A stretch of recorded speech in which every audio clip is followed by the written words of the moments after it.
Pernah kebayang nggak sih, ada aset pendidikan senilai hampir 10 triliun rupiah, tapi terancam jadi rongsokan? Nah, kali ini kita bakal bedah tuntas sebuah masalah besar di balik program digitalisasi pendidikan nasional dan gimana sebuah inovasi lokal yang kelihatannya sederhana justru bisa jadi pahlawan penyelamat investasi raksasa ini. Oke, biar gampang, ini alur cerita kita. Pertama kita lihat dulu, segede apa sih aset yang terancam ini?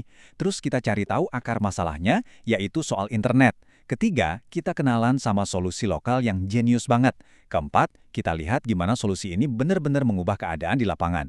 Dan terakhir, kita simpulkan gimana investasi pendidikan ini akhirnya bisa terselamatkan. Yuk, kita mulai dari bagian pertama.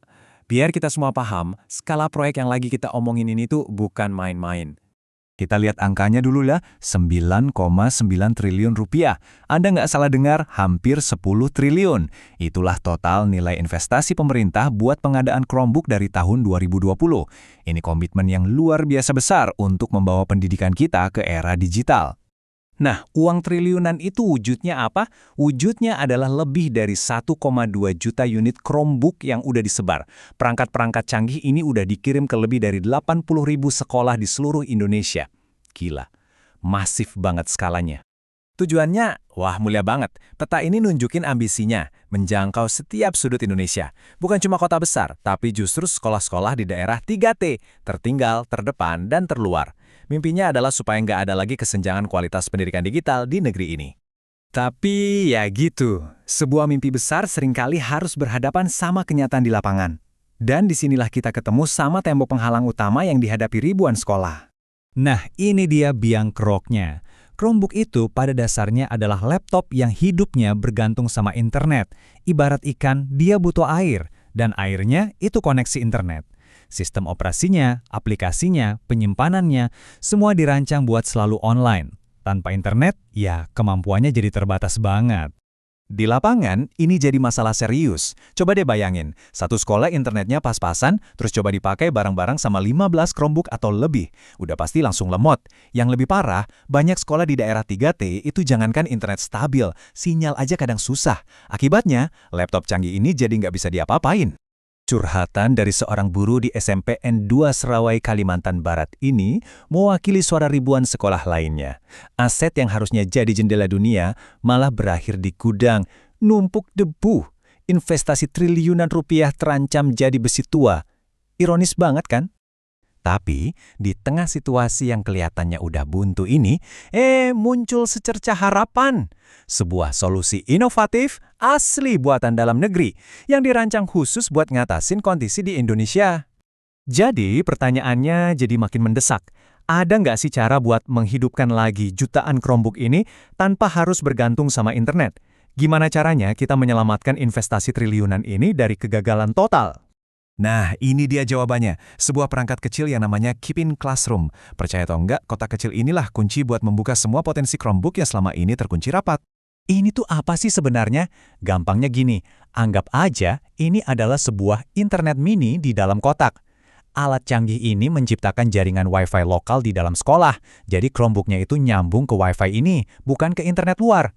Semua materi belajar udah ada di dalam kotaknya. Dan jeniusnya itu ada di kesederhanaannya. Lihat deh skemanya.